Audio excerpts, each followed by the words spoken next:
natin ang Panginoon. Hallelujah! Glory to Jesus. Hallelujah! Sama-sama tayong magpuri sa Panginoon. Hallelujah!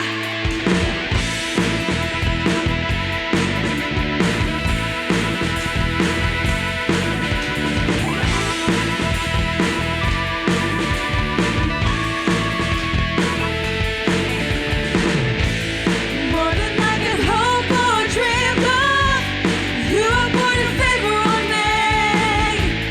One day in the house of God is better than 1,000 days in the world. So blessed, I can't contain it. So much you gotta give it away. Your love taught me to live now. You are more than enough for me.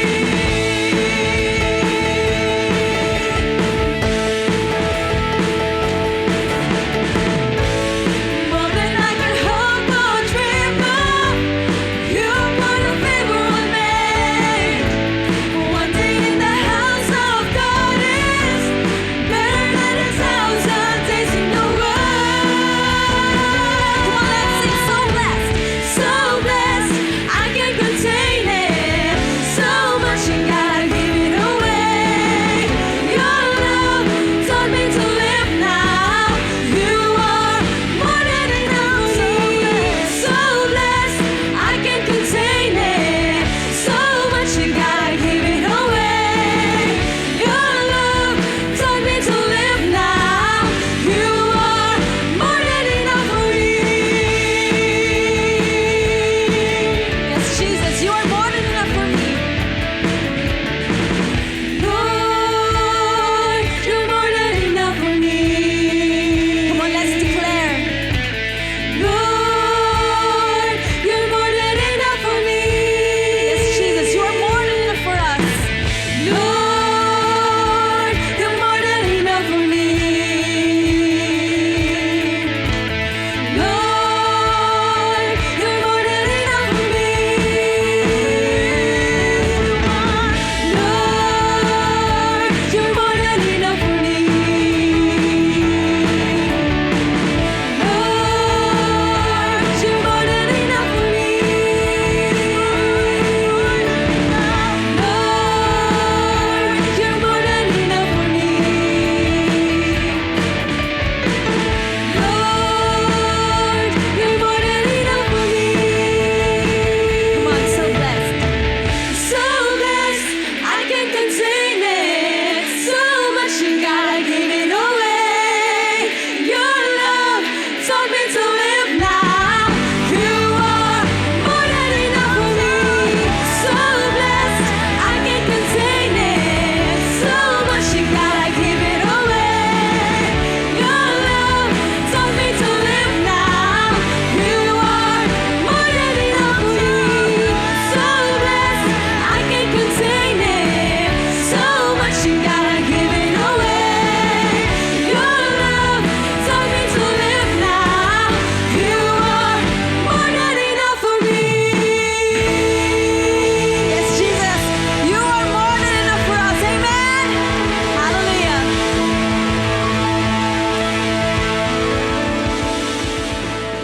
Isang pagpalang gabi po mga kapatid at welcome po muli sa ating Midweek Fellowship.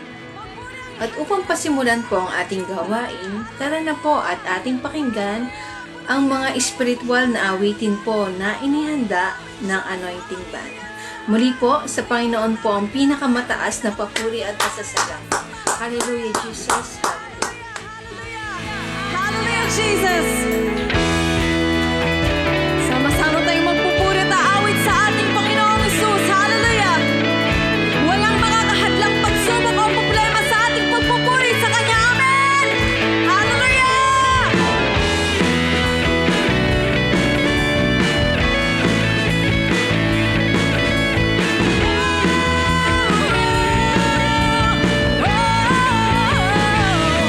Buhos ang ulan ng bago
Diyos, purihin ka, Panginoon. Amin. Amin, amin. Hallelujah. Aming Diyos, dakila sa lahat. Purihin ka, Panginoon. Hallelujah. Hallelujah. Hallelujah. Hallelujah. Hallelujah. Hallelujah. Purihin ka, Panginoon. Karapat-dapat ka lamang sa pinakamataas na puri at pasasalamat. O Diyos, sa oras na to, patuloy kami magpapasalamat. Patuloy kami magpupuri sa lahat ng bagay na ginawa mo sa buhay namin. Sa lahat ng bagay na ikaw nagdulot ng kagalakan, Panginoon. Sa lahat ng bagay na ikaw naging dahilan para sa aming kagalingan, O Diyos, sa aming pagpupuri, sa aming pagpapasalamat. Tunay nga higit pa sa sapat yung tinatanggap namin araw-araw. Pero sa kabila nito, Panginoon, hindi kami karapat-dapat sa lahat ng tinatanggap namin mula sa iyo. Pero dahil sa pag-ibig mo, dahil sa kadakilaan mo, O Diyos, nandito kami ngayon, nagpupuri, pinagpapasalamat namin ang bawat biyayang tinatanggap namin sa buhay namin. Sa kabila ng kalungkutan, pagsubok, Panginoon, ikaw yung nandyan kasama namin. Hindi mo kami iniwan ni pinabayaan man. At tunay nga, ika'y tapat sa buhay namin. Lumipas ang panahon, nagbago ang mga tao, Panginoon. Pero ikaw, hindi ka nagbabago sa buhay namin. At patuloy nga ihahayag namin sa aming pagpupuri, sa aming pag-awit, at sa buhay namin, na ikaw ang Diyos na karapat-dapat sa pinakamataas na kapurihan at pasasalamat. Na ikaw ang Diyos na higit sa lahat ng mga pangalan. Ikaw ang Diyos sa buhay namin, Panginoon. O Diyos, dakila ka sa lahat. Wala kang katulad, Panginoon, at wala nang hihigit at mapantay pa sa iyo. Kaya minsan pa, mga kapatid, sa ating puso, sa ating buhay, umawit tayo sa Panginoon. Ibalik natin sa Kanya ang pinakamataas na kapurihan at pasasalamat. Hallelujah. Hallelujah.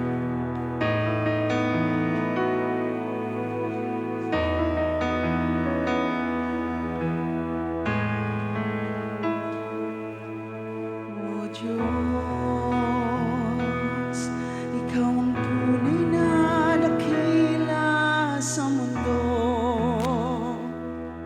Ikaw ang haring nagmahal ng tulad ko. Ginawa mo ang lahat, pag-ibig mo ay tapat at wagas.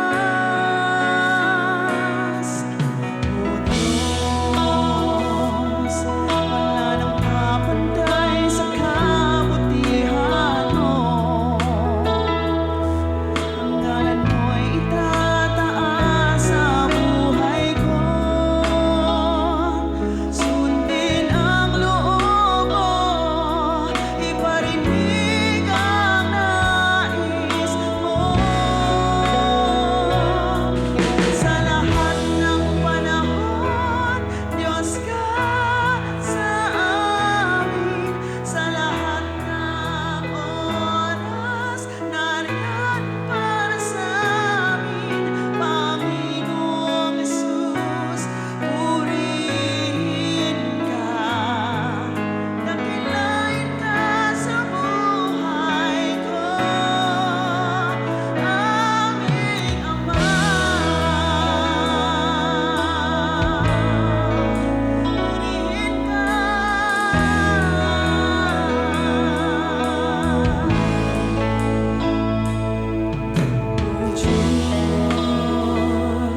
Isa po sa mga kinatatakutan ng mga tao sa ngayon ay ang pagkatakot sa kamatayan.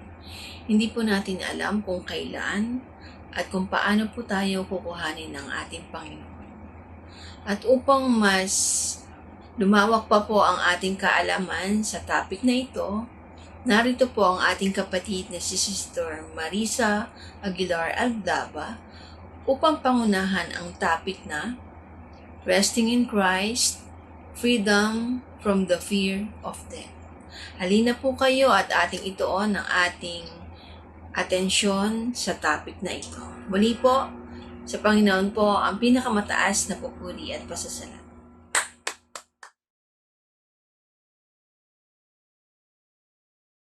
Mapagpalang araw po sa ating lahat. Bago po tayo magsimula sa ating pag-aaral ng salita ng Diyos, samahan niyo muna po ako sa isang panalangin. Ama namin sa langit, pinupuri at pinasasalamatan ka namin sa araw na ito na muli mo kami binigyan ng pagkakataon na makapakinig ng iyong mga salita. Ama, dalangin po namin na puspusin mo po ng iyong banal na espiritu ang magbabahagi ng iyong salita sa araw na ito. Gayon din po ang lahat ng makakapakinig ng iyong mga salita. Upang yung mensahe na nais mong iparating sa amin ay lubos naming maunawaan at tumimo sa aming mga puso at isipan upang sa gayon ito'y aming maisapamuhay at nang kami ay maging makapamuhay ng kalugod-lugod sa iyo at mabigyan ka namin ng kalawalatian sa aming mga buhay. Ito po, Ama, ang aming dalangin sa pangalan ng iyong anak na si Jesus na aming Panginoon at tagapagligtas. Amen.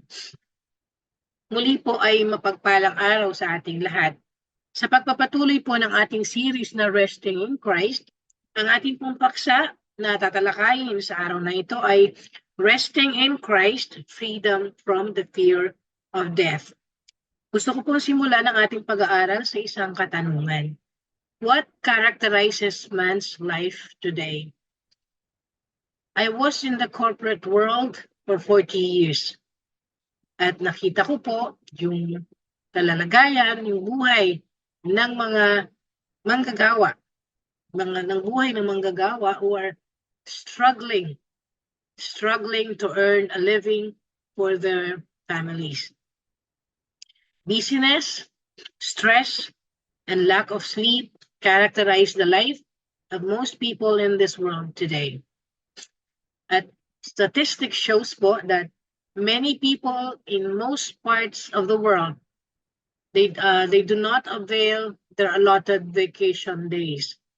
At kung sila man ay magbabakasyon, mas madalas kaysa hindi, ay dinadala pa rin nila yung kanilang trabaho sa pagbabakasyon. I used to be one of these people when I was still in the corporate world. Vacation, rest, and sleep have become a luxury for workaholics who find their identity in their work. Many people, they take stimulants like caffeine to increase activity in the brain to keep them moving in the morning. Sa atin po mga kapatid na mahilig mag-take ng coffee, okay naman po, merong benefit, pero too much coffee, too much caffeine is dangerous to our health. So, paalala lang po na dapat, lahat naman po ng bagay pag sobra ay hindi po maganda para sa ating health. And para sa pagdating naman po sa gabi, they take sleeping pills, alcohol, and herbal remedies para po sila ay makatulog to forcibly shut down the minds and bodies. Ang tanong, ito ba yung buhay na gusto ng Diyos, lalo na po para sa kanyang mga anak? Is this the kind of life God wants us to have? Is this what God intended when He created man in His image in the garden? Basahin, ano po ba yung disenyo ng Diyos when He created man and created man?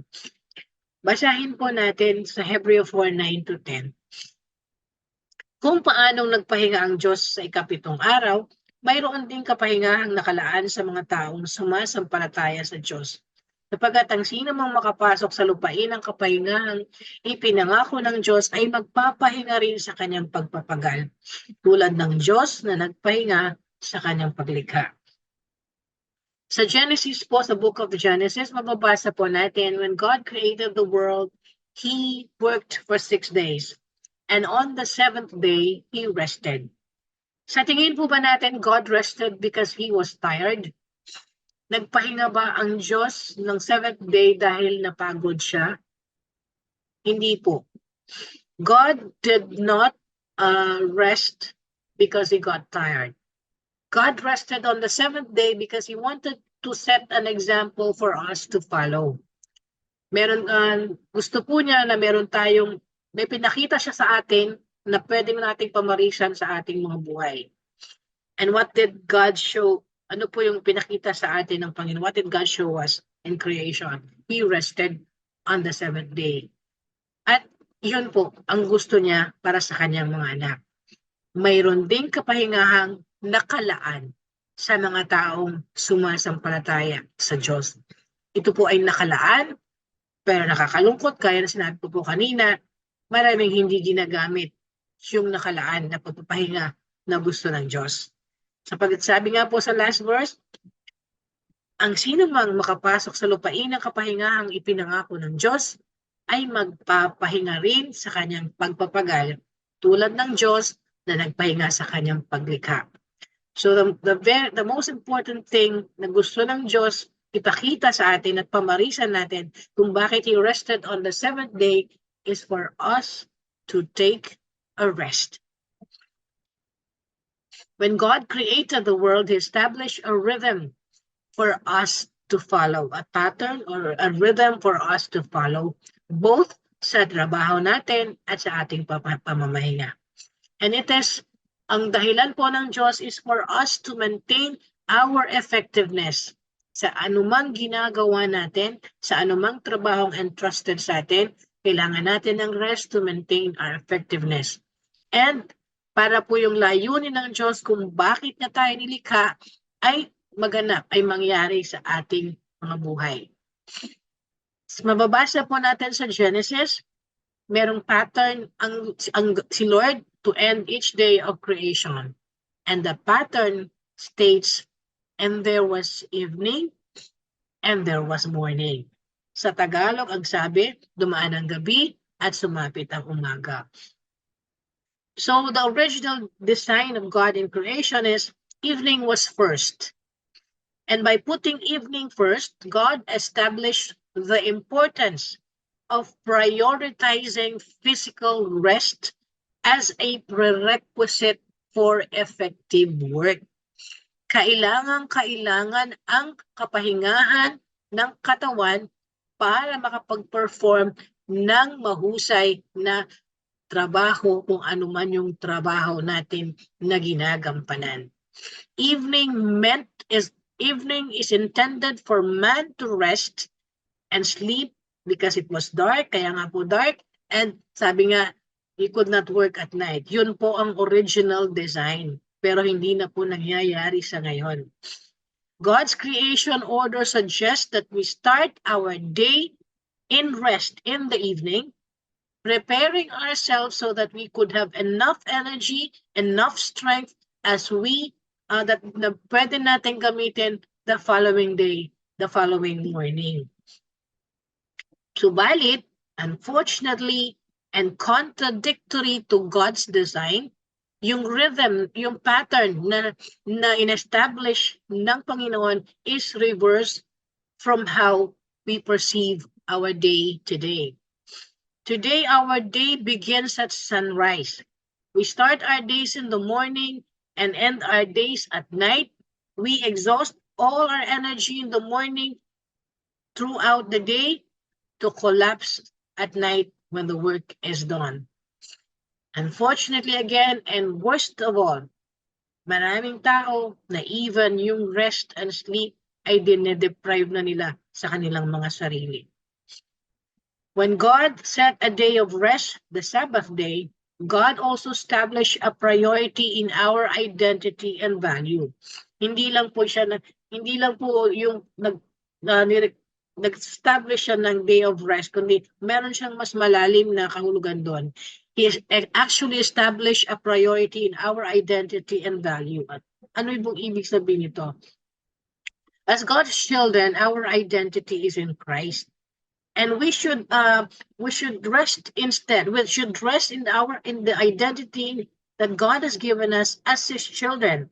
We should rest knowing that we are loved by Him, and ipoprovide ng Diyos bilang mga anak niya, ipoprovide ng Diyos ang ating mga pangangailangan at tayo kakalingain niya. Ito ay pangako niya sa atin bilang mga anak niya. When we find our identity through our work and deprive ourselves of rest, work becomes a curse. A work should not be a curse. Hindi naman po result ng fall or ng sin ng tao ang curse. Work is intended to be a blessing, where we find purpose and productivity in joining God's creative work. Ang nangyayari po sa ngayon, people deprive themselves of rest. They work and work. We work to live. Yun po ang dapat. Tayo po ay nagtatrabaho para mabuhay. Pero ang nangyayari po sa maraming tao, sa maraming parte ng mundo, we live to work. People live to work. Ang tao ay nabubuhay para magtrabaho. At hindi po yon ang kalooban ng Diyos. Kasi if you do that, if you live to work and you deprive yourself of rest, you find your identity through your work and not your sa pagiging anak ng Diyos. Ano po yung malungkot na katotohanan na nangyayari sa mundo ngayon? Awit 127 verse 2. Pagtuunan po natin yung mga naka-highlight na words. Maaga pa kung bumangon, gabing-gabi kung himlay. Sabi nga natin kanina, evening is meant for man to rest, para mag-ipon ng energy and strength para gamitin niya sa following day in the morning para sa kanyang pagtatrabaho. Pero ano po ang nangyayari sa maraming tao? Yung maaga pa kung bumangon, ibig sabihin evening pa, gabi pa bumabangon na para magtrabaho, gabi na hindi pa nagpapahinga. So yung gabi, ginagawang umaga. So lahat para ang nangyayari, puro trabaho ng trabaho. Ano nga ulit yung kalooban ng Diyos? Gaya na nabanggit na po natin kanina. The same verse po. Awit 127 verse 2, hindi dapat pakahirap magpagal sa hanap buhay, pagkat pinagpapahinga ni Yahweh ang kanyang mahal. Hindi gusto ng Diyos na tamad ang kanyang mga anak. Pero hindi rin gusto ng Diyos na ang kanyang mga anak ay magpakahirap, magpagal sa hanap buhay, na hindi na nagpapahinga. Sapagkat hindi po kagalugod-lugod sa Panginoon na hindi natin sinusunod yung kanyang or yung kanyang sa atin na kalooban, yung kanyang will na ang ating mga katawan na kanya na created in His image and likeness, temple of the Holy Spirit, ay hindi po natin binibigyan ng pagpapahalaga sa pamamagitan ng hindi pagpapahinga. Ano ba yung meaning, kahulugan ng kapahingahan from the biblical point of view? What is the biblical meaning of rest? Sabi nga natin kanina, yung rest, yung hindi ka muna magtatrabaho, iiwan mo muna ihinto mo muna yung dati mong ginagawa o yung trabaho mo para magpahinga, to give time for your body to have a rest. But in the Bible, rest is more than absence of work. Hindi lang po yun ang pinaka-meaning. May mas malalim po na meaning yung rest. na mas magpaliliwanag po na mas magiging maintindihan po natin kung bakit gusto ng Diyos na ang tao ay mag-rest. Rest in the biblical sense demonstrate where we place our trust for provision, identity, purpose, and importance. Saan ka ba nagtitiwala? Kanino ka ba nagtitiwala na magpo-provide ng pangangailangan mo? Saan mo ba sinakasalala yung identity mo? Yung ikaw na magaling na manggagawa, ikaw na kinikilala dahil ikaw ay mataas ang posisyon sa iyong pinagtatrabahuan. Ano ba yung purpose mo kung ba't ka nabubuhay? Nabubuhay ka ba para ikaw ay magtrabaho? Para ikaw ay magtrabaho, para maabot mo yung pangarap mo, para makuha mo lahat ng mga bagay na gusto mo? Ano ba yung pinaka-importante sa buhay mo? Ang importante ba sa buhay mo, kagaya nga po nung wala kang ibang hinahangad kundi yung maging successful ka? Marating mo yung gusto mong marating? Kung doon po natin ilalagay yung ating pagtitiwala, kung yun doon nakasentro yung mga buhay natin, then we are not resting. Unfortunately, we live in a world of misdirected trust. Maraming mga tao po dito, mali po ang pinaglalagyan ng kanilang mga pagtitiwala. At saan po nila hinahanap saan nila nakikita yung kanilang pag-asa? Pag-asa na maging maayos ang kanilang buhay, pag-asa na marating nila yung kanilang gustong marating. Saan ba nila pinagtitiwala yung maabot nila yung kanilang pangarap? Saan ba nila pinagtitiwala yung security nila? Karamihan po nakalulungkot ay nakikita po nila ito lahat sa mga bagay sa mundong ito. Hindi po lahat ng bagay sa mundo na ito ay pangit, ay hindi mabuti. Pero gaano man ka-valuable, gaano man kahalaga, gaano man ka-useful na mga bagay sa mundong ito, hindi po ito magtatagal. Lahat ng bagay sa mundong ito ay mawawala, mabubulok, masisira. Kaya hindi natin pwedeng ilagay dito ang ating pagtitiwala. Hindi natin pwedeng ilagak ang pagtitiwala natin sa anumang bagay na nandito sa mundong ito. So ano nga ba yung tunay na kahulugan ng kapahingahan from the biblical point of view? Awit 23 verse 1 to 4. Si Yahweh ang aking pastol, hindi ako magkukulang. Pinapahimlay niya ako sa kaluntiang pastulan at inaakay na sa tahimik na batisan. Pinapanumbalik ang aking kalakasan at pinapatnubay niya sa tamang daan upang aking parangalan ang kanyang pangalan. Dumaan man ako sa madilim na libis ng kamatayan, wala akong katatakutan pagkat ika'y aking kaagapay. Ang tungkod mo at pamalo aking gabay at sanggalang. True rest from the biblical point of view means total dependence on God and consideration of His provision, love, and care. Ang tunay na kapahingahan na ayon sa Biblia ay yung total, wala ka ng ibang pagtitiwalaan, wala ka ng ibang aasahan kundi ang Panginoon. At lagi mong aalalahanin na ang Panginoon, dahil ikaw ay mahal niya, dahil ikaw ay anak niya, He will provide all our needs. At ikaw ay mahal, ang kanyang pag-ibig ay walang hanggan. At ang kanyang pagkalinga ay lagi kanyang kakalingain. Sabi nga, hindi lang tuwing ikaw ay bata, kundi He will care for you from birth until the time that ikaw ay matanda na hanggang sa iyong kamatayan.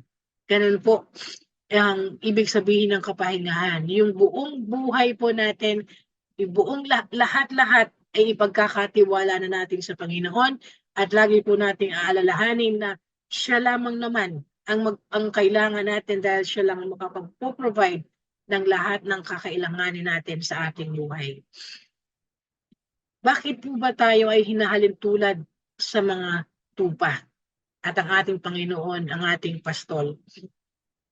A sheep is totally dependent on the shepherd. A sheep cannot live without a shepherd. Ang isang tupa po ay totally na umaasa sa kanyang pastol. Hindi po siya mabubuhay ng walang pastol. A sheep, ang mga tupa po, they depend on human beings for care and protection. At kapag sila iniwan ng mga, they are left unattended, malalagay po sa panganib ang buhay ng mga sheep. Yung shepherd, ang pastol po, o nagpoprotekta sa tupa from their predators. At dahil hindi po kaya ng tupa na protektahan ang sarili nila. Sapagkat ang tupa po, pag natatakot sila, pag sila'y sinasalakay ng predators, sa halip na sila'y tumakbo, they run around in circle. At hindi rin nila kayang maka-escape sa mga predators nila because napakabagal po nilang tumakbo. At ang mga sheep po, they tend to wander off. Kung saan-saan po sila they try, kasi kagustuhan nilang mag-try na kung ano-anong bagay, lumalayo sila. At pag sila'y nalayo, hindi na nila alam pabalik. Directionless po kasi sila eh. Hindi na nila alam kung saan sila babalik, so they get lost. And when a sheep falls upside down, ang sheep po kasi minsan umihiga sila on their side. At kuminsan sa sobrang nababaligtad sila. Ang tawag doon cast position, natitihaya. Pag natihaya po ang sheep, hindi na po niyan kayang itayo ang sarili. At very dangerous po sila pag hindi nila natayo. So ang kailangan magtayo sa kanila dapat may shepherd. So yan po nakikita natin kung gaano ka-dependent ang sheep sa shepherd nila. The sheep is dumb. Pero kahit dumb ang sheep, ito pong magandang bagay sa sheep. Though they are dumb, they have excellent memory. At madaling mare-recognize nila ang kanilang shepherd kahit na sa karamihan. So ano po ang gusto nung ipahiwatig sa atin ng ating pong napakinggan? Like the sheep, we must be totally dependent on the shepherd, on our good shepherd. At sino po iyon? Si Jesus Christ. Because if we are totally dependent on Jesus Christ, ang sabi po ng verse, there is nothing na we will lack in nothing. I shall not want. Wala na tayong hahanapin pa. When we have Jesus, we have everything we need.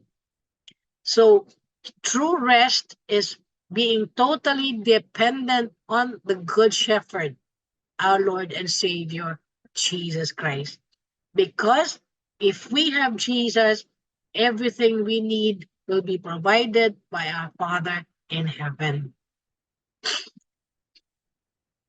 So, ano po ang ibig sabihin ng true rest from the biblical point of view? It is putting our trust in God alone and depending on His promises day by day. Napag-aralan na po natin sa mga nakakaraan nating lecture at fellowship kung ano-ano yung mga pangako ng Diyos. So yung kapahingahan, tunay na kapahingahan, yung dapat mayroon tayo ay yung wala tayong ibang pagkakatiwalaan kundi ang Diyos. Wala nang iba. Hindi lang full trust ang ibibigay natin sa Panginoon, kundi sa Kanya lang natin ilalagay ang ating pagtitiwala. At doon sa mga pangako na ibinigay niya sa atin, na alam natin, pagtitiwalaan natin at Kanyang matutupa rin sa ating mga buhay. Pagkat ang sabi po doon sa awit 20:7-8, yun lamang pong nagtitiwala, binubumbong bibigyan pagtitiwala sa Panginoon ang siyang nananatiling nakatayo. Samantalang yung mga hindi nagtitiwala sa Panginoon ay yun ang mga nabibigo at bumabagsak sa kanilang mga buhay. So if we take a rest, if we follow God's will, that we take a rest, it is an acknowledgement that it is not us, but God who is in control of our lives. Pag sinunod po natin yung kalooban ng Diyos na tayo magpahinga, ito po ay acknowledgement, kinikilala natin na sa ating buhay, hindi tayong may control kundi ang Panginoon. If we take a rest, it is an acknowledgement that we can rely on God to take care of us while we cease from work. Ito po ay pagkikilala din na maaasahan natin ng Diyos. Sapagkat may mga tao kasi ayaw natatakot tumigil sa pagtatrabaho dahil may mawawala, may mababawa sa sweldo. Yung pong pagsunod natin sa kalooban ng Diyos na tayo magpahinga, ito po ay pagkilala na kaya tayong kalingain ng Diyos, pwede tayong mag-depend sa Diyos, ang Diyos ay patuloy tayong ipoprovide ng ating pangangailangan kung tayo ay susunod sa kanyang kalooban. Our observance of rest is not just a cessation of work, but a reflection and celebration of God's provision in our lives. And ano po ang kalooban ng Diyos? Saan po natin dapat hanapin yung tunay na kapahingahan? Mateo 11:28-30. Lumapit kayo sa akin, kayong lahat na nahihirapan at lubhang nabibigatan sa iyong pasanin, at kayo'y bibigyan ko ng kapahingahan. Pasanin ninyo ang aking pamatok, at matuto kayo sa akin sapagkat ako'y maamo at may mababang loob. Makakatagpo kayo sa akin ng kapahingahan sapagkat madaling dalhin ang aking pamatok at magaan ang pasaning ibibigay ko sa inyo. So dito po sa verse na to, makikita po natin, true rest can only be found in Jesus Christ.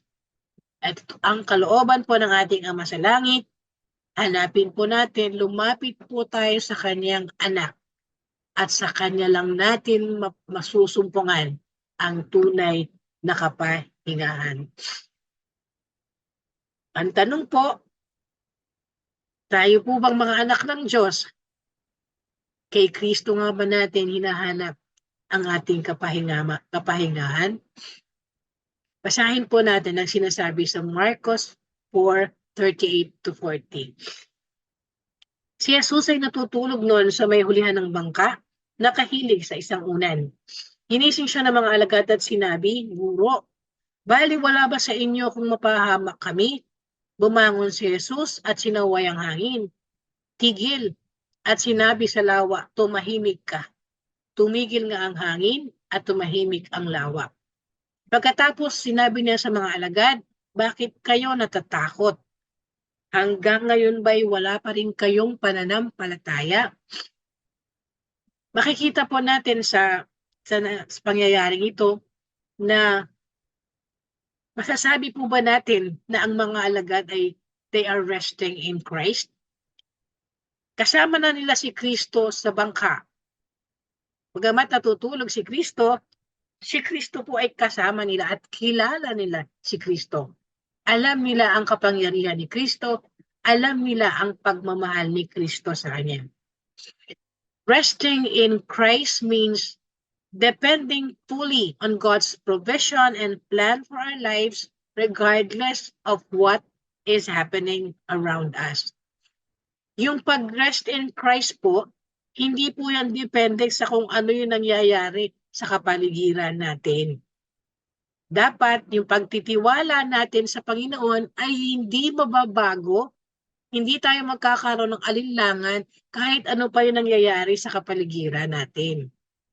Parang kung paano sinabi ni Jesus Christ sa kanyang mga alagad na hindi sila dapat matakot, sa halip ay manampalataya dahil kasama nila siya doon sa, bagamat mayroong parang bagyo, may bagyo na silang kinakaharap, kasama nila si Jesus Christ, and that should be enough for them para hindi sila maging afraid. Many times, marami po sa atin, kahit na po tayo mga anak ng Diyos, parang tayo po yung mga alagad. Alam na natin yung right answers. Kung minsan nagtatanong tayo sa Panginoon, Lord, bakit ganun? Lord, bakit ko nararanasan ng ganito? Alam na po natin ang kasagutan. Amen? At alam po natin na kasama natin si Jesus Christ sa ating mga kasama natin si Jesus Christ sa buhay natin. At alam natin kung anong kayang gawin ni Jesus Christ at gagawin niya dahil mahal niya tayo. Subalit nandun pa rin yung takot natin minsan na gagawin nga ba ni Jesus? Iingatan nga ba ako ni Jesus sa dami ng mga anak ng Diyos, kaya ba niya akong ingatan? And we assume that if God truly cared for us, dapat ipiprevent niya yung storm, dapat hindi niya ipahihintulot na maranasan ko mga bagay na yon. Pag ganun po ang iniisip natin, that is not resting in Christ. Because resting in Christ is trusting Christ, trusting God, and having complete dependence on Him. Not only when things are good, not only when things are convenient for us, but at all times, and recognizing that He is always in control. Yung pagtitiwala kay Kristo, hindi lamang pag maganda yung mga bagay na nakikita natin sa ating kapaligiran o nangyayari sa ating buhay. Kung hindi sa lahat ng sandali, kahit nagkakagulo sa paligid natin, kahit may malakas na bagyo, hindi mawawala ang pagtitiwala natin at hindi mawawala ang ating faith na God, na Jesus is in control. At dapat po yung mga bagyo, yung mga mabibigat na pagsubok ang lalong nagpapaalala sa atin na kailangan natin si Jesus at hindi natin kaya sa sarili natin, kaya sa Kanya lang tayo dapat umasa. Resting in Christ means trusting that God loves us and knows and will give only what is best for us. Yung the mere knowledge na mahal tayo ng Diyos, that should keep us in peace, at peace, and lagi pong panatag, laging payapa ang buhay natin dahil alam po natin ang pagmamahal ng Diyos will never bring us where His grace cannot keep us. At dahil alam natin at kayang ibigay ng Diyos kung ano yung best natin, dapat we will be always hindi mawawala yung pagtitiwala natin, hindi mawawala yung pananampalataya natin, and everything will be okay sa ating buhay. Resting in Christ means placing our faith and identity in God's provision, physically and eternally. Lahat po tayo, we were saved by grace. Tayo ay naligtas dahil sa kagandahang loob ng Diyos pamamagitan ng pananalig kay Kristo. At kung paano tayo ay naligtas dahil sa kagandahang loob ng Diyos, ang atin pong buhay ay puro na lang po dahil sa kagandahang loob ng Diyos. Lahat na mangyayari sa ating buhay, lahat ng tatanggapin natin ay dahil sa kagandahang loob ng Diyos. So, we rest in Christ knowing na hindi yung mga ginagawa natin ang magiging dahilan kung bakit mahal tayo ng Diyos. Hindi mga pagkakamali natin ang magiging dahilan para hindi na tayo mahalin ng Diyos. Ang lahat sa buhay natin ay dahil lamang sa kagandahang loob ng Diyos, all because of grace, all because of Jesus. Resting in Christ means letting go of all the things you feel you should be doing. Marami po sa ating mga Kristiyano, nagmamadali tayo sa mga bagay na gusto nating marating.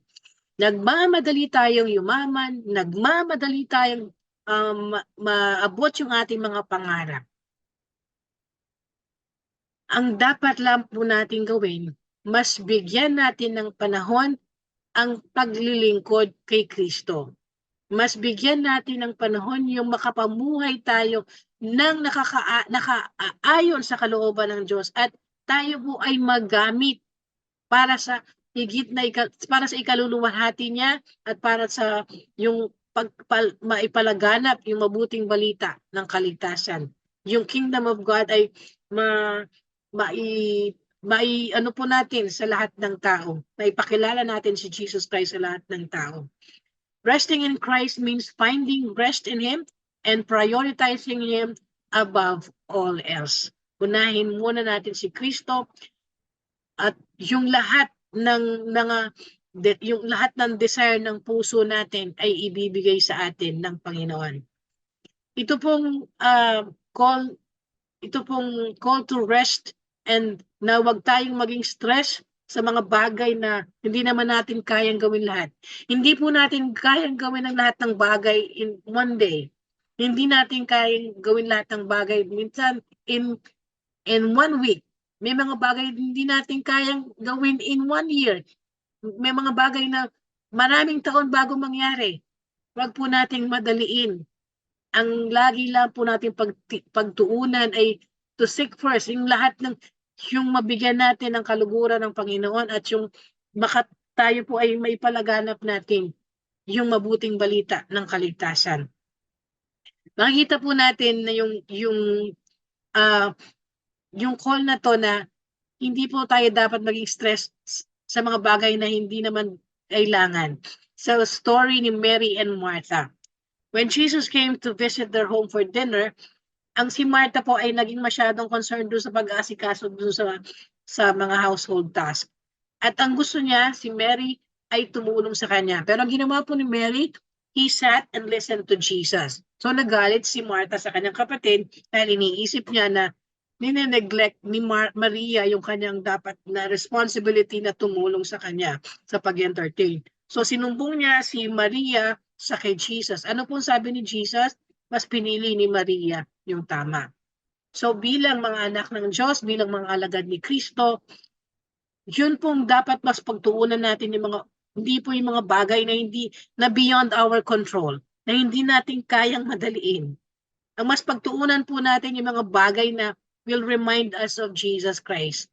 Gaya po ng maging nandyan ka sa mga kapatid na nangangailangan, nandyan ka para sa taong kailangan ng may kausap at madala mo kay Jesus Christ, nandyan ka para nandyan yung nakikinig ka sa worship song at pinakamahalaga po, lagi po tayo nagbibigay ng time para yung banal na kasulatan ay atin pong pagtuunan ng panahon para patuloy po tayong patuloy nating malaman ang mas marami pang bagay tungkol sa gusto ng Panginoon sa ating buhay at mas lumalim pa po ang ating pananampalataya. Ang patuunan po natin ng pansin ay yung mga bagay na laging magpapaalala sa atin kay Jesus Christ. Hindi yung mga bagay sa mundong ito na wala namang pong kabuluhan at beyond our control. Resting in Christ means casting all our worries, burdens, and discomforts into His hand. It means trusting Him completely, strengthening our faith, and practicing our peace. Sapagkat kapag binigay po natin, if we cast all our troubles to the Lord, makakapahinga po tayo every night, every day, knowing na ang ating Savior, our Lord and Savior, will always be there to protect us because our Lord and Savior never sleeps. At kaya alam po natin, makakatulog tayo ng matiwasay, we can go on in our daily lives knowing that the Lord is always with us. If we trust in the Lord, we will not worry much about our safety, our needs, and other concerns. And if we cast all our worries to the Lord, na alam natin na kayang gawin ng kahit anong bagay, nothing is impossible to the Lord, wala pong problema na pwedeng maging dahilan para mas mag-worry tayo ng gusto dahil alam po natin na lahat ay kaya ni Jesus Christ na gawin para sa atin. Resting in Christ gives us the freedom to fully enjoy the life that He has given us. Yung kapag kay Jesus Christ po natin hinanap ang ating kapahingahan, magkakaroon tayo ng kalayaan na i-enjoy yung buhay na nais ng Diyos, yung abundant life na ma-enjoy natin ng bawat isang anak niya. At nung mga nakakaraan pong nating pag-aaral, nung sa pagsimula pa ng ating series, napag-aralan po natin yung iba't ibang kalayaan na kayang ibigay ni Jesus Christ sa atin. Yung freedom from financial difficulties, yung freedom from work-related weariness na nabanggit po natin kanina sa pagsisimula, and yung freedom from the concerns na dahil dulot ng mga uncertainties of the future. At sa araw po na ito, malalaman po natin isa pang freedom na pwede nating i-enjoy pamamagitan ng ating paghanap ng ating kapahingahan kay Jesus Christ. Sapagkat ang sabi po sa 1:8:31-32, Sinabi naman ni Jesus sa mga Hudyong naniniwala sa kanya, kung patuloy kayong susunod sa aking turo, kayo ngayon tunay na mga alagad ko. Makikilala ninyo ang katotohanan at ang katotohanan ang magpapalaya sa inyo. Bakit natin makikilala ang katotohanan kung tayo po ay susunod sa mga turo ni Jesus Christ? Sapagkat si Jesus Christ mismo po ang katotohanan. John 14 verse 6, I am the way, the truth, and the life. No one comes to the Father except through me. At yung kalayaan po na ibinibigay ni Jesus ay yung kalayaang binabanggit sa 1:836. Kung ang anak ay magpalaya sa inyo, kayo ay magiging tunay na malaya. As our loving Savior, Jesus gave himself as a ransom for all and made total freedom available to all. Yung ganap na kalayaan po ay nakalaan para sa lahat. Sapagkat si Jesus Christ po ay namatay para sa lahat. Tinubos niya po ang kasalanan ng sanlibutan. Kaya po yung ganap na kalayaan ay available para sa lahat. Subalit yun lamang pong tumatanggap sa kanya bilang Panginoon at tagapagligtas ang nakakapag-enjoy nito. Yung ganap na sa napakahalagang kalayaan na ini-enjoy ng tao once na tinanggap niya si Jesus Christ ay yung kalayaan po sa kasalanan. Kalayaan doon sa yung condemnation, yung katulang parusa. At sa araw po na ito, pag-aaralan po natin yung isa sa kalayaan na ma-enjoy natin pamamagitan po ng ating paghanap ng ating tunay na kapahingahan kay Jesus Christ. At ito po yung freedom from the fear of death. Awit 55 verses 4-5. Itong aking puso'y tigib na ng lumbay, sa aking takot na ako ay pumanaw. Sa tindi ng takot ako'y nanginginig, sinasaklot ako ng sindak na labis. Wika ko, kung ako lamang ay may pakpak, parang kalapati ako'y lilipad. Hahanapin ko ang dakong panatag. Aking liliparin ng malayong lugar at doon sa ilang ako mananahan. Ako ay hahanap agad ng kalungan upang makaiwas sa bagyong darating. One of the greatest fears of man that prevents him from enjoying his life to the fullest and to enjoy the freedom to live the way God has intended us to live is the fear of death. Yung takot sa kamatayan. Isa pong dahilan kung bakit hindi na-enjoy ng tao yung kanyang buhay, yung buhay na ganap at kasiya-siya. Talking about death is so difficult. Sapagkat mahirap po yung the mere, iisipin mo lang na mawawala yung mahal mo, talaga pong masakit sa puso. It cut into our hearts deeply. When we lose someone, talaga pong nandun yung sakit na dulot nito. The mere mention of death and dying can bring a tremendous amount of grief. Yung sakit na dulot po ng kamatayan ay mahirap i-describe. Pero hindi lang po yung grief ang nagpapahirap pag pinag-uusapan ng kamatayan, kundi yung takot. The fear of death is one of the greatest fears that is common to all men. At ito po yung sabi nga, greater, mas higit po sa kahit anumang takot. Yung fear na mamatay yung mahal mo, yung fear na sarili mong kamatayan, yung fear na kung paano ka mamatay, yung fear na mamamatay ka sa panahong hindi ka handa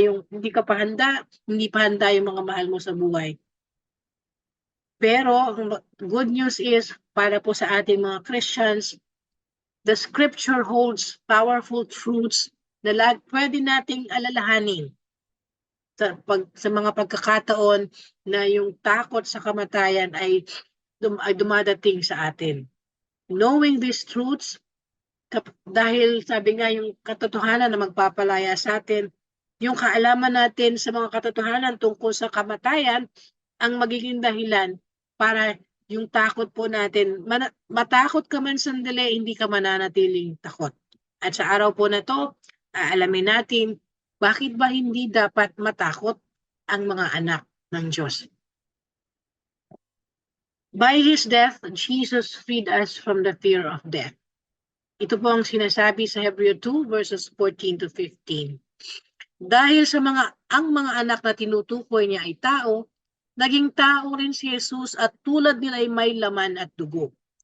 Ginawa niya ito upang sa pamamagitan ng kanyang kamatayan ay mawasak niya ang diablo na siyang may kapangyarihan sa kamatayan.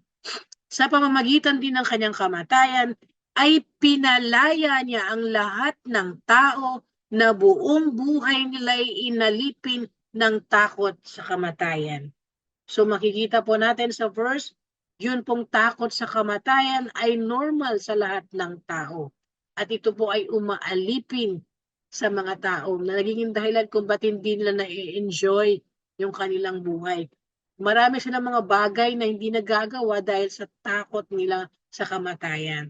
Pero ang sabi po ng verse, sa pamamagitan ng kanyang kamatayan, nawasak ni Jesus Christ ang diablo na siyang may kapangyarihan sa kamatayan. Jesus defeated the devil through his death. And because of his death, Jesus freed us from the power, from the fear of death. Dahil sa kanyang kamatayan, tinanggal ni Jesus Christ yung takot natin sa kamatayan.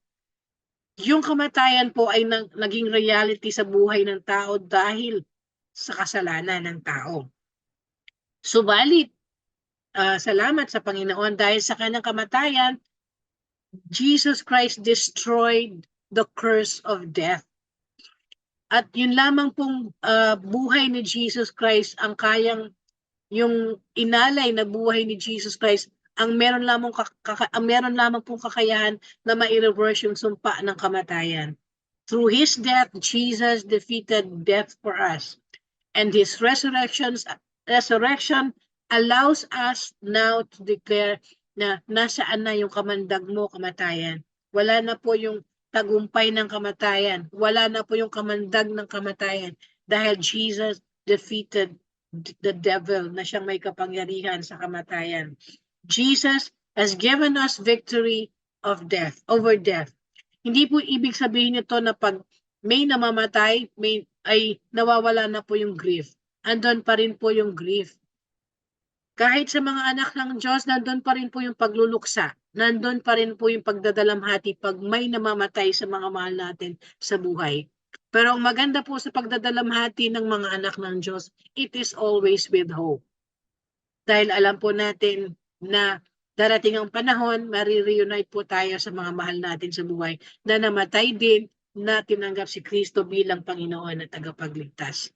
Sapagkat sa pamamagitan po ni Jesus Christ, yung sting of death, yung kamandag ng kamatayan ay wala na pong power na to end yung ating mga buhay. Sapagkat ang sabi po, ang lahat ng nagtitiwala kay Jesus Christ, para sa lahat na nagtitiwala kay Jesus Christ, ang kamatayan po ay hindi pagtatapos.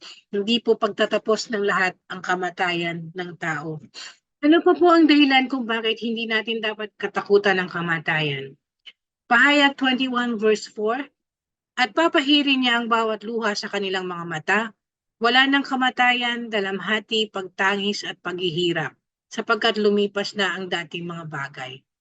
Para po sa mga anak ng Diyos, para sa lahat ng tumanggap kay Kristo bilang Panginoon at tagapagligtas, ang kamatayan po ay hindi katapusan ng lahat. Sa halip ito po ay pagsisimula. It is a new beginning. It is a passageway as God's designated time for us na iwanan ang mundong ito, na umuwi lang po tayo dun sa higit sa lugar na higit na mas maganda, higit na mas mabuti, doon sa mundo na iiwanan natin na punong-puno ng pasakit. Sapagkat yung pupuntahan po natin ay, ang sabi nga po sa verse, doon wala ng kamatayan, wala ng dalamhati, wala ng pagtangis at paghihirap. So ang kamatayan po para sa ating mga anak ng Diyos, hindi po katapusan ng lahat, kundi pag-uwi lamang po natin doon sa tunay nating tahanan kung saan higit na mas maganda at higit na mas mabuti. Hindi rin po tayo dapat matakot sa kamatayan sapagkat ang sabi po sa 1:14 verse 1 to 4, huwag mabagabag ang inyong kalooban. Sumampalataya kayo sa Diyos, sumampalataya din kayo sa akin. Sa bahay ng aking ama ay maraming silid. Kung hindi ito totoo, sasabihin ko ba sa inyong pupunta ako roon upang ipaghanda ko kayo ng inyong matitirhan. At kapag naipaghanda ko na kayo ng matitirhan, ako'y babalik at isasama ko kayo upang kayo'y makapiling ko kung saan ako naroroon. At alam na ninyo ang daan patungo sa pupuntahan ko. Bilang mga anak ng Diyos, we should not fear death because alam po natin na Jesus had gone ahead of us to prepare a room for us in His Father's house. Hindi po tayo dapat matakot sa kamatayan dahil sabi nga po, ang kamatayan ay pag-uwi lamang sa tunay nating tahanan sa langit. Hindi na po tayo taga rito sa lupa. Ang tunay pong nating tahanan ay langit. At sa ating pag tayo po ay namatay, uuwi lamang po tayo doon sa silid na inihanda ni Kristo sa bahay ng kanyang Ama. Ang sabi rin po sa 1:11:25-26, sinabi sa kanya ni Jesus, ako ang muling pagkabuhay at ang buhay. Ang sino mang sumasampalataya sa akin kahit mamatay ay muling mabubuhay. At sino mang nabubuhay at sumasampalataya sa akin ay hindi mamamatay kailanman. Naniniwala ka ba sa sinabi ko? Hindi po natin dapat katakutan ang kamatayan because even if we die, when Jesus returns, we will live despite our death. We will be resurrected. If you are a believer of Jesus at namatay ka, ang sabi nga po, when Jesus returns, muli kang mabubuhay sa kabila ng iyong kamatayan. You will be resurrected. When Jesus returns sa pagbabalik ni Jesus Christ, ang lahat po ng mga anak ng Diyos will be glorified together. All Christians, when Jesus returns, will be raised into glory together.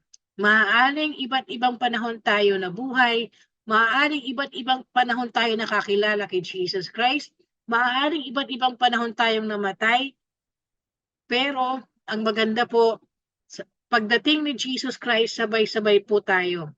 God has planned things such that our glorification will occur at the same time. It is greatly encouraging, nakakatuwa pong isipin na yung mga believers in the past, yung mga nauna sa atin, ng mga kapatid natin sa pananampalataya, ng mga kapwa natin mananampalataya, ay naghihintay po sa atin. They are waiting for us to finish the race ourselves so that sabay-sabay po, we can all experience the great joy of glorification together. For that reason, hindi po natin dapat katakutan ang kamatayan. Isa pa pong dahilan kung ba't hindi tayo dapat matakot sa kamatayan is death cannot separate us from the love of God. Ang sabi po sa Roma 8:38-39, ang sabi po, sapagkat natitiyak kong walang makapaghihiwalay sa atin sa kanyang pag-ibig kahit ang kamatayan. So bakit po tayo matatakot na mamatay kung alam po natin na hindi naman ito magiging dahilan para mahiwalay tayo kay Kristo? Sa halip, ito nga po magiging daan para lubusan nating maranasan ang pag-ibig ng Diyos, kapiling niya sa buhay na walang hanggan.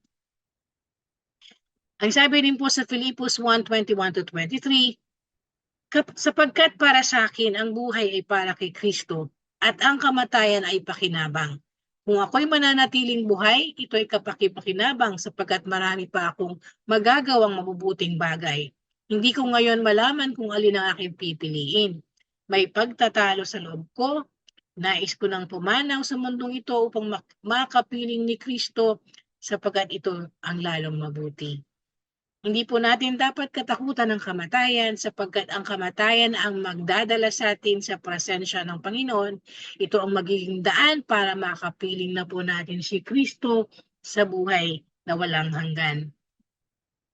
At sa 1 chapter 1:14 verse 16 to 17, ito po ang sinasabi, when dadalangin ako sa Ama upang kayo'y bigyan niya ng isa pang patnubay na magiging kasama ninyo magpakailanman. Siya ang espiritu ng katotohanan na hindi matanggap ng sanlibutan sapagkat siya ay hindi nakikita ni nakikilala ng sanlibutan. Ngunit nakikilala niyo siya sapagkat siya ay nasa inyo at siya ay mananatili sa inyo. Bakit po tayo matatakot sa kamatayan kung alam natin na sa oras ng kamatayan, kahit na wala pa po tayong kasamang mahal natin sa buhay, alam nating hindi po tayo mag-iisa. Sapagkat ang mga anak ng Diyos na lahat na tumanggap kay Jesus Christ bilang Panginoon at tagapagligtas ay tinanggap din ang Espiritu Santo. At ang Espiritu Santo ay makakasama niya, ay mananahan sa kanya magpakailanman. So when death comes, kapag dumating po ang oras ng ating kamatayan, hindi po tayo matatakot na kahit wala na po tayong kasama sa mahal natin sa buhay. Sapagkat alam natin na kasama natin at nasa atin ang Espiritu Santo na siya po ang magiging dahilan kung bakit hindi po tayo mag-iisa, hindi natin mararamdaman na tayo po ay nag-iisa na. Dahil mawala man ang ating mga mahal sa buhay, alam na alam po natin, kasama natin at nasa atin ang Espiritu Santo. At finally, sa 1 Juan chapter 1, verse 2 to 24 to 25, ito po ang sinasabi, pakaingatan ninyo sa inyong puso ang narinig nyo sa simula pa. Kung gagawin niyo to, mananatili kayo sa anak at sa ama, at ito naman ang ipinangako sa atin ni Kristo, ang buhay na walang hanggan. Ang kamatayan po is the culmination of God's promise of eternal life. Ito po yung pinakaganap na katuparan ng pangako ng Diyos na buhay na walang hanggan. Ang sabi po na nabasa natin kanina, yung kamatayan po ay yung ganap na katuparan nung pangako ng Diyos na buhay na walang hanggan. Marami po sa atin na nag-iisip na yung buhay na walang hanggan, yung eternal life, is yun lang pagpunta natin sa langit pagdating ng panahon. Ang ibig sabihin po ni John, doon sa kababasa lamang po natin na verse, na buhay na walang hanggan, hindi lang po ito ibig sabihin yung pagpunta natin sa langit pag tayo ay namatay. But ang ibig sabihin po ni John, it is something, yung eternal life po ay yung isang bagay na nararanasan, yung buhay na nararanasan na natin. Kahit dito na pa lang tayo nasa lupa pa lang. Eternal life is a life that never ends. Yung eternal life na pinangako ng Diyos na makakamtan ng lahat ng sumampalataya kay Jesus Christ bilang Panginoon at tagapagligtas at binigyan ng karapatan, pinagkalooban ng karapatang maging anak ng Diyos ay tatanggap na buhay na walang hanggan. Eternal life is not about quantity or how long ka nabuhay, gaano ka katagal na buhay dito sa lupa. Kundi it is about quality. Kung gaano ka naging kalugod-lugod nung nabuhay ka dito sa lupa, naging kalugod-lugod sa Panginoon nung ikaw ay nabubuhay sa lupa. Eternal life is the fullness of life, the full quality of divine life lived right in our situation right now. Hindi kailangang intayin pa yung langit. And increasing in fullness of enjoyment forever. In other words, yung eternal life may be experienced kahit nandito pa lang tayo sa lupa if we find our rest in Christ.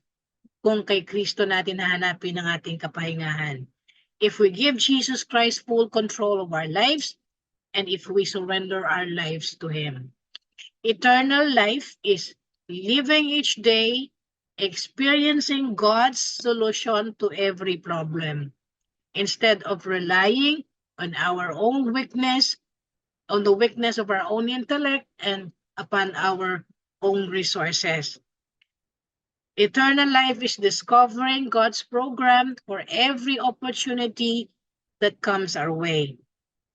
Ang eternal life po is lagi kang handa na makinig, mag-aral, magnilay ng salita ng Diyos, unawain to, sundin to, at manatiling mabuhay na sumusunod sa kalooban ng Diyos.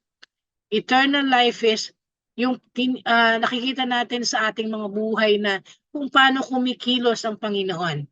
At tayo ay nagiging available para kung ano yung direksyon na gusto ng Diyos na mangyari sa ating buhay. Ang gusto po, ang mahalaga po sa Panginoon hindi yung ating availability, hindi yung ability. Sapagkat yung ability, God can always provide for our ability. Ang gusto lang po ng Panginoon is for us to be available para maggamit niya sa kanyang kaharian. As we do this, we discover yung plano, yung program ng Diyos sa ating mga buhay, sa bawat sitwasyon ng ating mga buhay. At lahat, kahit na po yung mga akala natin obstacle, ay naging opportunity sa ating mga buhay. Kaya, yung eternal life, when you experience eternal life by resting in Christ, wala nang yung worry, nawawala yung despair, yung anxiety, because in every situation, kahit nakakatakot man o mahirap man, ito po ay nagiging daan para makita sa ating mga buhay yung kaluwalhatian ng Diyos, yung karunungan ng Diyos, yung kapangyarihan ng Diyos na pamamagitan ng Espiritu Santo na nabubuhay sa atin. Ang bawat isa po sa atin habang nandito tayo sa lupa, we have the same temptation as offered to Adam and Eve in the Garden of Eden. Will we trust in God's provision and care for us? Mas magtitiwala ba tayo doon sa ang Diyos, yung pagtitiwalaan ba natin ng Diyos sa ating buhay? O magtitiwala tayo sa ating mga sarili? O yung control ng ating buhay, pipilitin pa rin natin na tayo sa sarili natin, sa halip na mag-rely po tayo. Sa halip na sa Diyos tayo umasa, ay tanggalin natin ang Diyos sa ating mga buhay. Kapag patuloy tayong umasa sa ating mga sarili, hindi po tayo magkakaroon ng kapahingahan, kundi puro kabiguan. At hindi natin mauunawaan yung mga bagay na nangyayari sa ating mga buhay. But if we rest in Christ, if we live everything to God, kahit na yung mga mahihirap, kahit na yung mga madidilim na parte ng buhay natin, kahit na yung mabibigat na pagsubok, alam po natin na lagi that God is in control.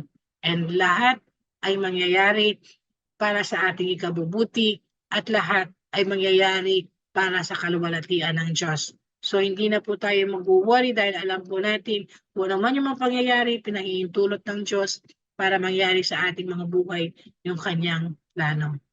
So yung willingness po natin na ibigay na yung control ng ating mga buhay sa ating Panginoon, ito po ay nagpapakita na fully dependent na tayo sa Kanya, sa ating buhay, pati sa eternal, isuko na po natin lahat sa ating buhay for us to truly find rest. We can rest in the Lord and put yung lahat ng kaabalahan natin, yung lahat ng worries natin, lahat ng anxieties natin sa Kanya, because God is omnipresent, He is omniscient, He is omnipotent, and He loves us with an everlasting love. It is only in resting in Christ can we truly live a meaningful and fruitful life that will bring glory to the kingdom of God. Ang nais po ng Diyos, ang buhay nating lahat dito sa lupa ay maging makabuluhan at maging mabunga para na makapagbigay sa Kanya ng kaluwalhatian. Only in resting in Christ can we enjoy the freedom of living an abundant life that is pleasing to our Father in heaven. Yung tunay po na buhay na ganap at kasiyasiya ay mararanasan po ng bawat isa ng mga anak ng Diyos kung kay Kristo lamang natin hahanapin ang ating kapahingahan. Kung kay Kristo lang natin ilalagak ang buong pagtitiwala natin, yung full control ng ating buhay, yung lahat-lahat sa ating buhay. Sapagkat kay Kristo, when we have Jesus Christ, we have the answer to everything sa ating. We have the answer, we have the solution sa lahat ng bagay sa mundong ito. Nawa po sa araw na ito mga kapatid ay naging malinaw po sa atin kung ano yung gusto ng Diyos na kapahingahan na ma-enjoy natin. Yung tunay na kapahingahan na minsan ay hindi natin nararanasan sapagkat hinahanap natin sa kung saan-saang bagay. Minsan hinahanap din po natin sa sarili natin. Pero sa pag-aaral po natin sa araw na to, muling pinaalala sa atin ng Panginoon na tayong mga anak niya, tayo po ay walang ibang dapat asahan kundi siya lamang. At makakaasa po tayo na kapag sa Kanya lamang tayo umasa, ang buhay po natin, yung buhay na ganap at kasiyasiya na malaya sa lahat ng takot, malaya sa anumang pag-aalala, malaya sa anumang kapahamakan ay mangyayari sa ating mga buhay. Sama-sama po tayong bilang pagtatapos po, ay sama-sama po tayong manalangin sa ating Ama sa Langit. Ama namin sa langit, nagpapasalamat po kami sa iyong mga salita na aming napakinggan sa araw na ito. Ama, salamat na patuloy palagi mong pinapaalala sa amin kung paano kami dapat mamuhay sa mundong ito upang maging kalugod-lugod sa iyo at upang yung nais mo na buhay na ganap at kasiyasiya ay ma-enjoy ng bawat isa sa amin, hindi lamang po sa pag-uwi namin sa iyo sa langit, kundi dito pa lamang sa lupa. Ama, salamat po sa napatuloy mo kaming pinapatnubayan ng banal na espiritu upang tulungan kami na mapaglabanan yung aming mga sariling desires, yung mga selfish desires namin, mga sariling ambition namin, na sa halip na nagiging daan kuminsan kung bakit hindi kami totally nagtitiwala sa iyo. Ama, salamat po na muli mong pinaalala sa amin sa araw na ito na kapag kami ay binigay namin sa iyo ang buong-buo namin pagtitiwala, nakakasiguro po kami na yung buhay na nais mo para sa aming lahat ay aming ma-enjoy dito pa lamang po sa lupa. Ama, salamat po sa patuloy mong pagpapala sa bawat isa sa amin, maging sa aming buong iglesia, mula po sa aming pastor, sa kanyang sambahayan, sa lahat ng manggagawa, sa lahat po ng members at sa buong sambahayan namin. Salamat po sa patuloy mong paggamit sa aming community para sa ikalalaganap ng mabuting balita tungkol sa iyong anak na si Jesus at sa higit mong ikaluluwalhati. Ama, sa mga nakikinig po ngayon sa aming fellowship na hindi pa tinatanggap si Jesus Christ bilang iyong anak na si Jesus, bilang Panginoon at tagapagligtas, dalangin po namin, Ama, na sa pamamagitan po ng iyong banal na espiritu ay mahipo ang kanyang puso at isipan upang siya man ay magkaroon ng desire na lumapit at tanggapin si Kristo bilang Panginoon at tagapagligtas, upang yung buhay na nararanasan naming mga anak mo ay kanya ding maranasan, at upang ngayon ay magdesisyon siya na talikdan ng kanyang mga kasalanan, talikdan ng kanyang buhay, at sa halip ay lumapit sa iyong anak na si Jesus, at nang sa gayon ay maranasan niya yung pagbabago ng buhay na magiging daan para siya man ay magkaroon ng buhay na punong-puno ng pagpapala. Salamat po, Ama. Ito po ang aming samo at dalangin sa pangalan ng iyong anak na si Jesus, na aming Panginoon at tagapagligtas. Amen. Pagpalain po tayong lahat ng ating Panginoon.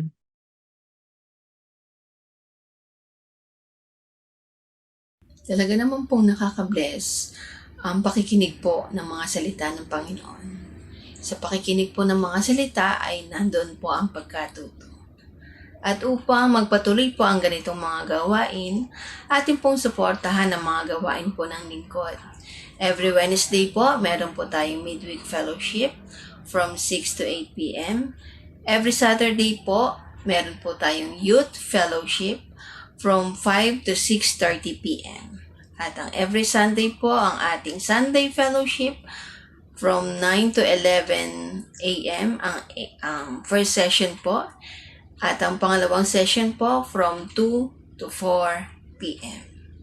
Sa lingkod po, ang pastor natin, mahal natin. Ang pamilya po natin, mahal natin. Ang lingkod, mahal natin. At ang tema po ng taon, para kay Kristo, ang lingkod, patuloy sa paghayo. Muli po, magandang gabi po sa lahat and God bless us all.